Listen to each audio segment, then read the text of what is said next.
Salut Quentin, Salut Émilie. écoute, un grand bravo pour ta qualification. Dis-moi, c'est la troisième fois que tu te qualifies pour l'Open d'Australie, mais cette fois-ci c'était de Doha. Ouais, c'est cool. C'était plutôt une semaine un peu particulière, c'est vraiment bizarre cette ambiance. Voilà, on était beaucoup de Français à être au dernier tour. C'était vraiment sympa l'ambiance qu'il y avait. Après, voilà, déçu pour les autres, mais je suis content de pouvoir retourner jouer à Melbourne. Sinon, ça s'est passé comment globalement les qualifs? J'ai vu qu'au deuxième tour c'était super accroché, que tu t'en sors ric-rac, mais globalement ça s'est plutôt bien passé. En fait, on a eu des conditions de jeu qui étaient très différentes. J'ai joué le soir Tatar, ici il a fait froid. On a joué sur un très grand court et ici il n'y a pas de ramasseur de balles. Et le rythme était complètement coupé. Il fallait, entre les points, marcher beaucoup pour aller chercher les balles. J'ai eu un peu de mal à rentrer dans le match. Mais globalement, mon niveau, il a été très bon sur les 3 jours. Donc, ouais, des matchs difficiles, mais en qualif de Grand Chelem, de toute façon, on s'y attend. Mais c'est cool de s'en être sorti. Très souvent tu joues bien en début de saison. Comment justement tu analyses ces bonnes performances souvent en début d'année? Bah, l'Open d'Australie, c'est vraiment des conditions que j'aime beaucoup à Melbourne. Après, ici, c'était différent. C'était des conditions particulières. Mais voilà, ça me tenait à cœur d'essayer de retourner jouer à Melbourne. Voilà, on sait qu'en qualif de Grand Chelem, il peut tout se passer. C'est sûr que voilà, il y a un petit facteur confiance qui a joué un peu pour moi cette semaine. Donc voilà, mais après, je sais pas, j'ai un peu de mal à expliquer. J'ai vu hier les stats que sur beaucoup de qualifs, je m'étais qualifié 3 fois sur 4 en Australie. Donc voilà, peut-être un petit peu plus du destin pour ce tournoi. Justement, comment ça va se passer là, l'enchaînement et le voyage pour l'Open d'Australie? Quelle est l'organisation? C'est vrai que nous, d'ici, on a l'impression que c'est assez galère. Là, vous partez en quatorzaine, c'est ça, Melbourne?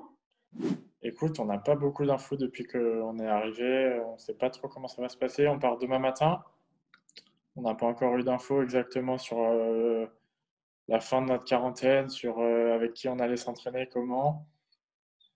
Aujourd'hui, on n'a pas le droit de sortir de l'hôtel, donc on va normalement avoir pas mal de news. Donc on attend, on part demain matin et après on verra ce qu'il en sera. A priori, il y a des places réservées pour jouer le 250 de Melbourne. Rien d'officiel encore, donc on attend d'être sûr, mais a priori ça se dirige comme ça. Et c'est sûr qu'en termes d'organisation, ils nous ont pas fait trop de cadeaux encore. C'est-à-dire que là, vous vous laissez bercer et vous attendez de voir et vous allez monter dans Ouais, un... on a eu beaucoup de papiers à faire par rapport au visa, tout ça, mais on sait pas trop avec qui on peut jouer, pas jouer, comment ça se passe, les hôtels, tout ça. Donc bon, on va arriver là-bas. De toute façon, ils vont nous prendre en charge, mais c'est sûr qu'on n'a pas eu des tonnes d'infos. Sinon, avec ton entraîneur, Nicolas De Wilder, c'est canon aussi de commencer, nouvel entraîneur, de commencer l'année de cette manière. Non, c'est sûr que c'était cool. On a bien bossé cet hiver. On est allé s'entraîner tranquille au Crêpes de Poitiers. On s'est un peu isolé. On a beaucoup bossé. Après, voilà, c'est sûr que il m'a aussi apporté un peu de son expérience cette semaine parce que c'était vraiment des qualifs pas simples, vraiment très bizarre, particulier comme ambiance. Ça a été difficile de se mettre dedans. On a eu un premier jour enfin 2 jours où on n'a pas pu sortir pour s'entraîner, donc particulier, mais voilà, c'est cool, c'est sûr de débuter l'année comme ça ensemble.